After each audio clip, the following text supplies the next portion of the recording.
Di awal film kita diperlihatkan dengan seorang anak kecil yang bernama Dong Wenlin yang akan menggeprek ular dengan sebuah batu.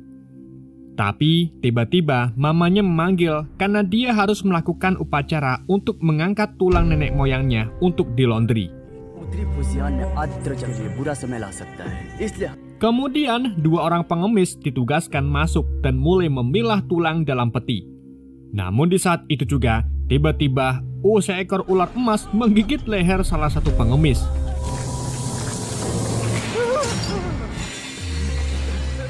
Ia pun berlari keluar dan menabrak meja persembahan upacara, sedangkan Pak Kades berteriak Ratu Ular telah datang. Ayah Wenli yang tak tega mencoba masuk ke dalam. Ia mengabaikan peringatan Pak Kades untuk menolong pengemis satunya. Sesampainya di dalam, ternyata pengemis sudah tewas dimaem oleh ratusan ular. Dan secara mengejutkan, dari belakang, datanglah Ratu Ular yang sangat besar dan mencaplok ayah Wenli.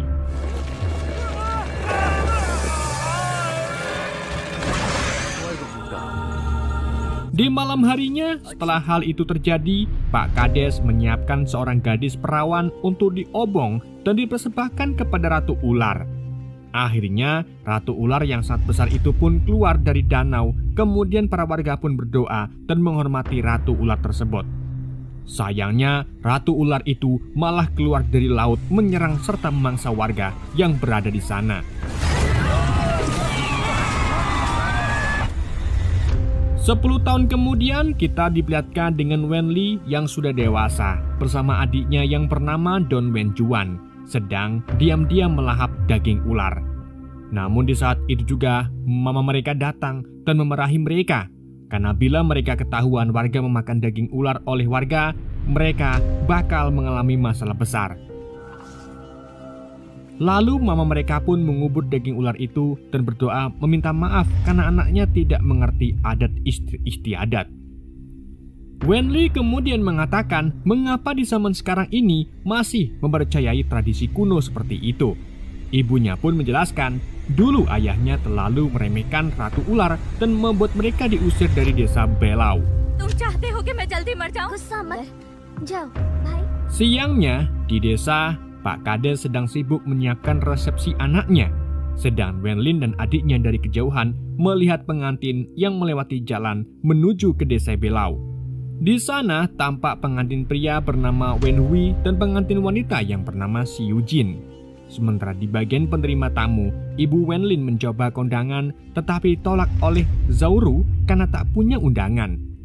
Namun ketika seorang ibu-ibu bernama Chun Hua kondangan uang kepada Zauru, dia pun dengan mudah dapat masuk ke dalam pesta pernikahan yang tentunya membuat Ibu Wenli sakit hati. Pesta pernikahan anak Pak Kades pun akhirnya digelar. Pesta itu sampai malam tiba. Chun Hua yang sedang mabuk tiba-tiba menari di panggung utama yang membuat Pak Kades risih. Ia pun kemudian menyuruh adiknya Zauru untuk mengusirnya. Zauru pun kemudian memanggil anaknya yaitu Wen Yu untuk mengusir Chun Hua. Di tengah perjalanan pulang, Chen Hua yang berjalan sendiri di tepi sungai tiba-tiba didatangi oleh Zauru yang ingin sekletep. Di seberang sungai tampak Wenli sedang melepaskan ular atas tuntutan mamanya. Karena Chun Hua berteriak meminta tolong, maka Wenli pun pergi ke sana untuk menolongnya. Namun dari belakang, tiba-tiba Ratu Ular yang besar datang melilit dan memangsa Zauru.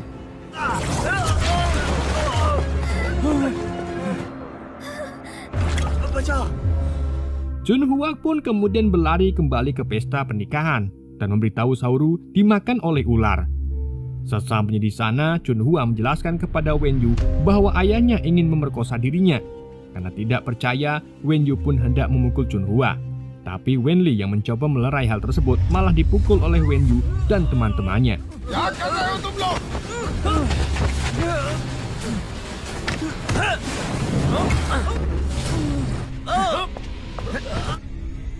Setelah kejadian itu, Pak Kades memerintahkan seluruh warga untuk bermusyawarah. Di sana Wen Yu menyebutkan jika Putri Ular datang karena pernikahan anaknya. Mendengar hal itu tentu saja membuat Wen Hui marah. Mendengar pertengkaran itu, Pak Kades pun marah. ia akhirnya memutuskan untuk menggelar kembali upacara adat nenek moyang mereka. Pak Kades lalu menuntut warga desa untuk menemukan gadis perawan yang bermarga Dong agar dipersembahkan kepada Ratu Ular sesuai dengan tradisi nenek moyang mereka. Mendengar hal itu, Wen Yu pun akhirnya terfikir seorang nama. Dongho. Keesokan harinya, tampak Mama Wenli sedang berdoa kepada gambar Ratu Ular dan menegur Wenlin agar tidak membuat masalah lagi ke depannya. Namun tiba-tiba, Wen Yu dan pasukannya masuk rumah dan memaksa Wen Juan ditangkap dan dikorbankan untuk Ratu Ular. Melihat hal itu, Wenlin mencoba menyelamatkan adiknya, tapi karena kalah jumlah, dia pun kembali mendapatkan banyak pukulan yang membuatnya pingsan.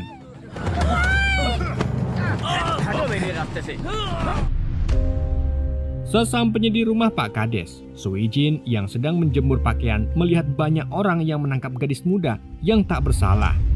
Di sana Pak Kades menjelaskan kepada Wen Juan, ini adalah keuntungan Wen Juan untuk melayani Ratu Ular pada tanggal 9 di bulan 6 saat bulan purnama. Wen Juan akan dipersembahkan kepada Ratu Ular. Di waktu yang sama, Xiu Jin datang melapor suaminya dan mengatakan Wen Yun menangkap seorang gadis. Apa salahnya dan mengapa dia menangkapnya? Wen Hui kemudian menjawab dia tidak bersalah. Karena Wen Yu masih perawan, maka dia harus dikorbankan untuk Ratu Ular agar di kemudian hari Ratu Ular tidak memakan manusia lagi. Mendengar hal itu, Xiu Jin pun tentu saja tidak percaya jika suaminya masih mempercayai hal-hal primitif seperti ini. Xiu Jin pun kemudian bertekad ingin menyelamatkan nyawa gadis tak bersalah itu, tapi Wen Hui melarangnya. Jika ia nekat melakukan itu, maka seluruh keluarga warga desa akan membunuhnya dan membuat ia tidak bisa menolongnya. Karena ini sudah menjadi adat dan tradisi desa. Di waktu yang sama, tampak Wenlin menyelinap masuk ke rumah Pak Kades untuk menolong adiknya. Setelah berhasil membuka tali ikatannya, Wen Yu tiba-tiba datang. Dengan persenjatakan golok, Wenlin mencoba mengancam sesemua orang untuk menyelamatkan adiknya. Tapi lagi-lagi dia harus menerima banyak pukulan yang membuatnya melarikan diri. Tanpa sengaja, Wenlin kemudian masuk ke kamar Xiu Jin. Sesampainya di dalam, Xiu Jin mengizinkannya untuk bersembunyi di lemari. Di sana, Xiu Jin mencoba melindungi Wenlin dan memarahi Wen Yu yang tidak sopan karena menerobos masuk ke kamar kakak iparnya. Lalu, Wen Yu pun minta maaf dan pergi dari kamar Xiu Jin. Setelah mereka keluar, Wenlin menjelaskan bahwa adiknya akan dikorbankan kepada Ratu Ular. Lalu Xiu Jin pun menjelaskan, ia tidak perlu melawan Wen Yu dan semua warga desa. Yang ia butuhkan hanya membunuh ular tersebut saja. Sehingga nantinya seluruh warga tidak perlu mengorbankan nyawa siapapun lagi. Mendengar ide cemerlang itu, Wenlin pun langsung berkuda dan mencari seorang pawang ular. Sesampainya di rumah sang pawang ular, ia pun masuk tanpa permisi. Sayangnya karena banyak ular di sana, tanpa sengaja dia pun tergigit dan jatuh pingsan. Sementara itu, di rumah Pak Kades, Xiu Jin datang hendak melihat kondisi Wen Juan. Mendengar suara teriakan, Xiu Jin yang masuk ke dalam melihat Wen Yu akan mengesek Wen Juan. Melihat hal itu, ia pun langsung menampar Wen Yu yang membuatnya langsung pergi. Di tempat lain, tampak Wenlin sudah sadar dari pingsannya. Ia pun berterima kasih kepada Guru Wong dan muridnya yang bernama Ermau. Guru Wong mulai memperkenalkan dirinya sebagai pemburu ular nomor 2, karena menurutnya pemburu ular itu memiliki kasta sendiri tergantung jenis ularnya. Setelah itu, Wenlin menyampaikan tujuannya datang ke sini, yaitu adalah meminta Guru Wong untuk menangkap ular di desa beliau, dan sebagai gantinya, dia akan memberikannya batu perhiasan. Guru Wong pun menyetujui hal tersebut, asalkan ular yang dibunuhnya nanti akan menjadi miliknya. Kesepakatan pun akhirnya tercapai. Di malam harinya, Guru Wong dan Ermau menginap di rumah Wenlin. Tapi tengah malam, karena tak bisa tidur, Guru Wong pun menyuruh Ermau mencari paha ayam untuk dimakan. Karena ini sebagai pembuktian jika ia pantas menjadi muridnya. Mendengar permintaan gurunya, Ermau pun langsung berangkat walau keberatan karena ini sudah larut malam. Tapi tak diduga, Ermo menemukan ayam goreng dan beberapa makanan yang ternyata adalah sajian untuk Ratu Ular. Di situ ia memakan ayam tersebut dan sisanya diberikan kepada gurunya. Sementara itu di bagian tempat tahanan, Wen Yu marah-marah dan mengatakan semua ini adalah kesalahan Chunhua, sang wanita seksi yang menyebabkan ayahnya mati. Dari situlah mereka berpikir akan pergi menangkap Chunhua dan menenggelamkannya. Melihat Wen Yu dan pasukannya pergi, Xiu Jin pun berencana akan membebaskan Wen Juan. Di sisi lain, tampak Chunhua sedang bekerja membuat tempe di rumahnya. Namun di bagian gudang Chunhua, tampak Ratu Ular sedang mencari mangsa. Sedangkan Ermo yang sedang dalam perjalanan ketakutan melihat Wen Yu dan teman-temannya seperti preman yang langsung bersembunyi di gudang lemari milik Chunhua. Di depan, Wen Yu langsung mendobrak pintu rumah Chunhua dan menyuruh anggotanya menemukan Chunhua. Dari pintu belakang, Chunhua pun langsung pergi bersembunyi ke gudang dan menemukan Ermo di dalam lemari. Karena tidak menemukan Chunhua dalam rumah, Wen Yu pun menyuruh si mulet anggotanya memeriksa bagian gudang.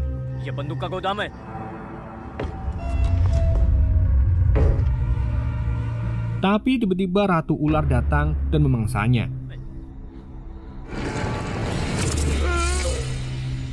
Dari dalam lemari, Ermo mengamatinya dan menyampaikan kepada Chunhua, itu sangatlah besar. Apa yang besar? Karena lama tak keluar-keluar, Wen Yu pun kemudian masuk ke dalam dan menemukan anggotanya sudah dimakan oleh ular. Sementara Ermo langsung menggendeng Chunhua untuk lari. Ular tersebut kemudian kembali melilit salah satu anggota Wen Yu yang membuat Ermo dan Chunhua bisa melarikan diri. Di waktu yang sama, Xiu Jin datang menolong Wen Juan. Sayangnya saat akan melarikan diri, Wen Hui dan ayahnya datang, dan pertengkaran pun akhirnya terjadi. Pak Kades pun menyuruh untuk mengikat mereka berdua. Namun Wen Hui mengatakan istrinya tidak mengerti adat istiadat di desa tersebut. Dengan marah, Wen Hui ditampar oleh ayahnya dan membawa istrinya pergi. Dengan ketakutan, tiba-tiba Wen Hui datang dan mengatakan ada ular yang membunuh saudaranya. Pak Kades lalu segera menyuruh Wen Yu menyiapkan altar agar mengorbankan gadis tersebut besok malamnya. Sementara itu di dalam kamar, pertengkaran pengantin baru terjadi. Xiu Jin berkata menyesal menikah dengan Wen Hui dan menyesal pernah datang ke desa tersebut.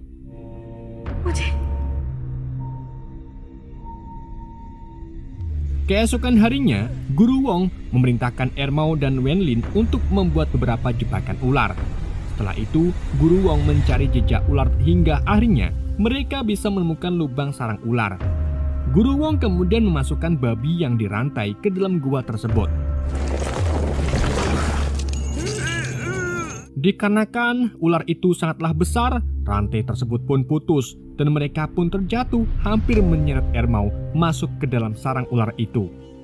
Karena tidak berhasil, Guru Wong pun menggunakan teknik kedua dengan mengasapi gua ular menggunakan belerang. Kemudian Guru Wong meniup trompet agar ular itu keluar dari sarangnya. Dan akhirnya ular besar itu pun keluar dan mengejar Ermo.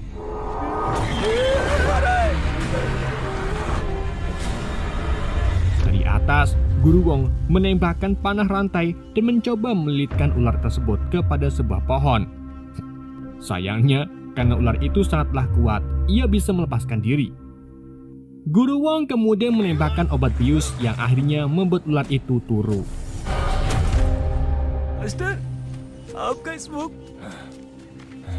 Tetapi, karena Ermo menusukkan pisau, alhasil ular itu pun sadar dan kemudian menyerang kembali.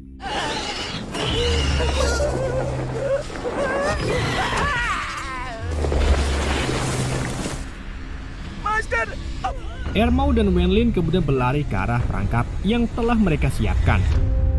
Dan akhirnya, ular itu tersebut pun terperangkap mati. Belum sempat beristirahat, tiba-tiba Sui Jin datang dan mengatakan malam ini Wen Juan akan eksekusi. Mendengar hal itu, Wenlin pun memohon kepada Guru Wong untuk membantunya menjelaskan kepada warga desa bahwa ia sudah membunuh ular tersebut agar adiknya tidak perlu dikorbankan. Sayangnya, Guru Wong menolak. Misinya sudah selesai dan tidak mau ikut campur urusan desanya. Namun berkat bujukan Xiu Jin, Guru Wong pun akhirnya mau membantu. Thank you. Di malam harinya, upacara pengorbanan pun akan segera dimulai. Wen Lin datang tepat waktu, membawa bangkai ular itu dan menunjukkan kepada seluruh warga desa. Di sana Wen Lin menjelaskan ular besar itu telah mati dan mulai sekarang tidak ada lagi yang namanya Ratu Ular. Tapi sayangnya Pak Kades dan para warga malah menyembah dan memohon ampun kepada ular tersebut. Pak Kades yang marah kemudian memerintahkan seluruh warga menangkap Wen Yu dan memerintahkan agar mereka bertiga sekalian dikorbankan untuk Ratu Ular. Tanpa menunggu lama, Wen Yu pun kemudian menghidupkan api hendak membakar Wen Juan. Tapi tiba-tiba dari sungai keluarlah Ratu Ular raksasa yang beneran. Bukannya kabur, para warga malah kembali memberi penghormatan dan menyembah ular raksasa itu. Alhasil, warga pun diserang oleh Ratu Ular.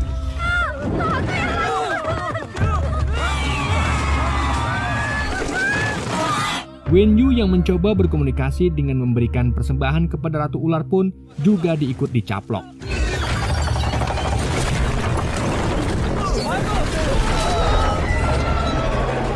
Wen Hui kemudian mencoba melindungi istrinya Xiu Jin, tapi sayangnya ia harus mati terseret ular itu ke sungai.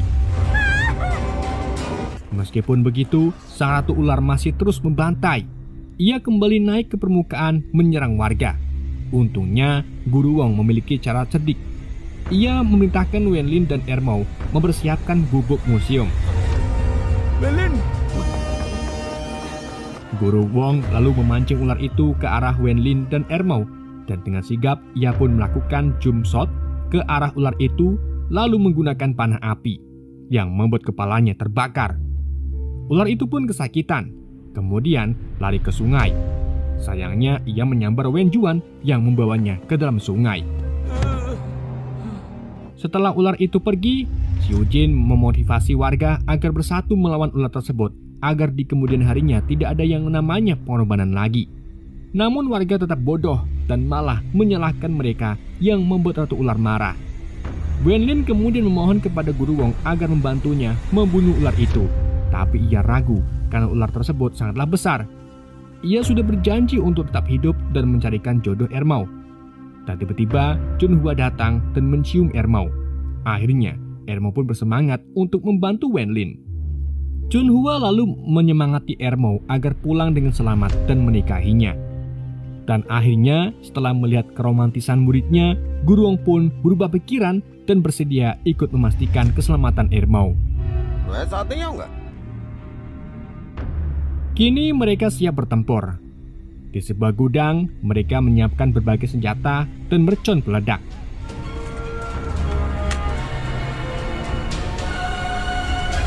Sementara itu, di sebuah goa, tampak ular itu memuntahkan Wen Juan. Untungnya ia masih selamat dan mencoba melarikan diri. Di sana, ia melihat banyaknya telur ular. Dengan hati-hati, Wen Juan mencoba mencari jalan keluarnya. Sementara itu di luar, Guru Wong kini memimpin misi untuk mencari sarang Ratu Ular. Berkat pengalaman Guru Wong, mereka pun akhirnya menemukan sarangnya. Sesampainya di dalam, mereka melihat telur-telur ular tersebut. Dan karena sangat berbahaya jika sampai telur-telur ini berhasil menetas, akhirnya mereka pun memasang berbagai alat peledak di dekat telur itu. Tak lama, ular itu pun datang. Xiu Jin yang membawa shotgun mencoba menembaknya. Tapi sayangnya tembakan itu tidak mempan. Dan akhirnya mereka hanya bisa menghindar dan bersembunyi di balik celah-celah gua. Saat mereka akan meledakkan bom di dekat telur, Wen Juan mendengar adiknya memanggil. Untungnya, dengan sigap segera mematikan pematik bom tersebut. Sayangnya ular itu melihatnya. Dengan sigap ia pun melemparkan bom ke atas dan memanggil Xiu Jin untuk menembak bom itu dan membuat ular itu terkapar.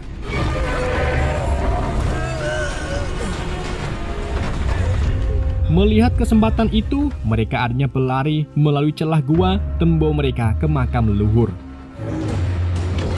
Di sana Ratu Ular kembali mengejar, namun terjepit karena sempitnya celah jalan gua itu. Melihat kesempatan ini lagi, Guru Wong dengan nekat masuk ke dalam mulut ular itu, dan terjadilah ledakan yang sangat besar yang membuat Guru Wong mati sebagai pahlawan. Di bagian luar, Chunhua kembali datang dan memeluk Ermau. Sementara Xiu Jin mengajak Wen Juan untuk hidup di kota bersama ibu dan adiknya. Sayangnya, film ini ditutup dengan telur ular yang berhasil menetes dan menandakan bahwa ancaman ular raksasa belum selesai. Film pun berakhir. Oke guys, itulah alur cerita film Mutant Python. Semoga kalian terhibur dengan alur cerita yang saya bawakan. Mohon maaf jika ada kesalahan dalam penyampaiannya ataupun penyebutan nama. Sekian dari Yende, sampai jumpa di video berikutnya.